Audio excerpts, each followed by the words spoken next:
Перед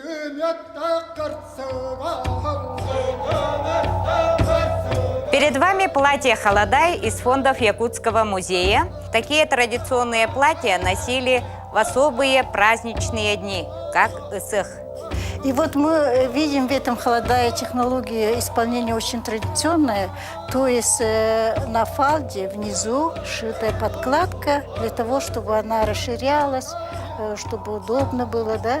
Да, и чтобы нижняя часть, она не мешала при ходьбе, и поэтому обычно в наших традиционных платьях эта высота достигает почти до 50 сантиметров. В других платьях тоже есть такие же варианты, такие характерные именно для конца 19-го, начала 20 века. Материал очень интересный, он шелк китайский и вышит. А второй холодай более городской стиль. Городской и современный, более усовершенствованный стиль. Здесь, если в традиционном холодае застежка бывает спереди, здесь мы видим застежку сбоку, вот на плечевой части. Очень интересно, в подкладе, например, внизу кантик из бархата.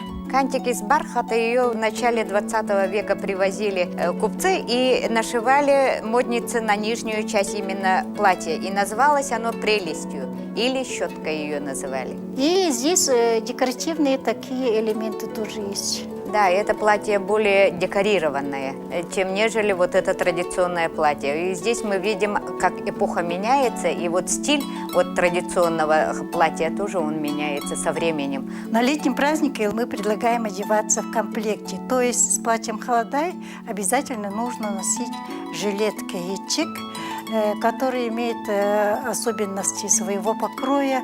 В задней части она имеет 3 складки, она называется оно, для удобства на верховой езде. Вот особенность покроя в том, что спинка, она как бы узкая очень. Да, очень узкая, кажется, да.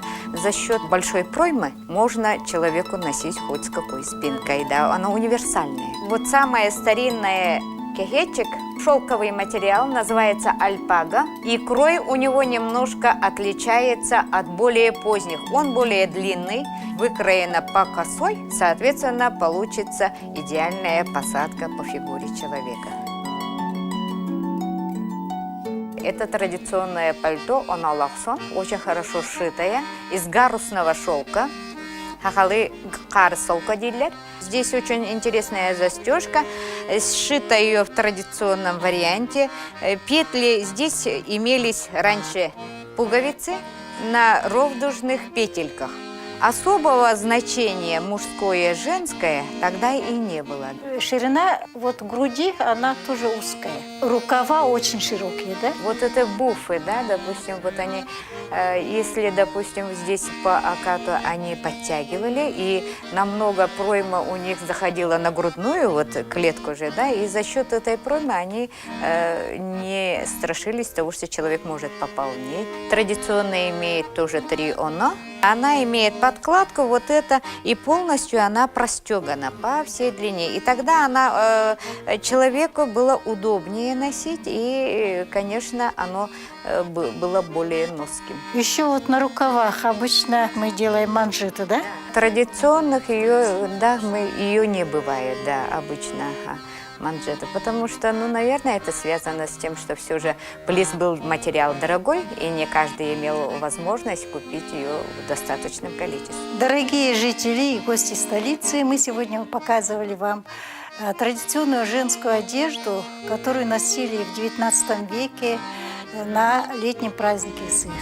Во время юбилейного Ысыха Туймады состоится установление рекорда Гиннесса по самому большому количеству людей в национальных одеждах. Это необычайно зрелищное и масштабное событие произойдет 24 июня в 15 часов на обновленной площадке Кумсапитье.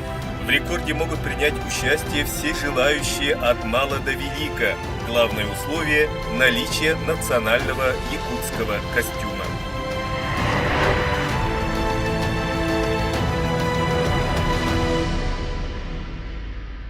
Хотите подобный ролик? Позвоните по номеру 8 967 914 04 69. КМ Видео. Придумаем, снимем, смонтируем.